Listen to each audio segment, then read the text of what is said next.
విభజన సమస్యలపై రెండు రాష్ట్రాల మంత్రుల కమిటీతో గవర్నర్ నరసింహన్ ఇవాళ భేటీ కానున్నారు. సమస్యలను సామరస్యపూర్వకంగా పరిష్కరించుకోవాలని మొదటి భేటీలో డిసైడ్ అయిన కమిటీ ఇబ్బంది లేని సమస్యలపై చర్చించి ఓ నిర్ణయానికి వచ్చే అవకాశం ఉంది. సంస్థలు, ఉద్యోగుల విభజన, బిల్డింగ్స్ పై చర్చ జరిగే అవకాశం ఉంది.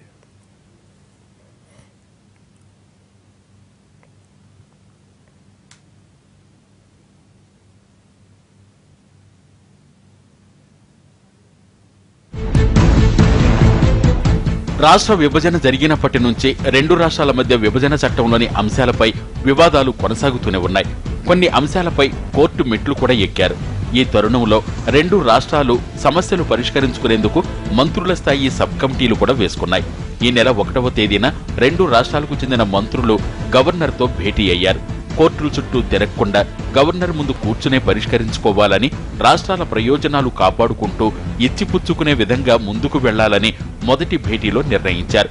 వెంటనే తమ తమ సమస్యలను రాజ్భవన్ కు పంపించాలని సమావేశంలో నిర్ణయించారు. సాయంత్రం జరగనున్న ఈ భేటీలో స్థిరాస్తులు లేని 9-10 షెడ్యూల్లోని అంశాలపైన ఒక అవగాహనకు రావచ్చు.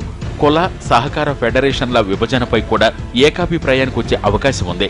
ఏపీకి కేటాయించిన 4వ తరగతి ఉద్యోగుల అంశం, తెలంగాణకు కేటాయించిన విద్యుత్ ఉద్యోగుల అంశంపైన ఓ అభిప్రాయానికి వస్తారు. ఏపీకి తరలి వెళ్లిన సచివాలయంతో పాటు వివిధ కార్యాలయాలను, ఉద్యోగుల క్వార్టర్స్ ని ఇవ్వాలని తెలంగాణ కోరుతోంది. దీనిపైన చర్చ జరగనుంది. ఈ సమావేశంలో కొన్నింటికైనా పరిష్కారం లభించవచ్చని ఇరు రాష్ట్రాలు భావిస్తున్నాయి.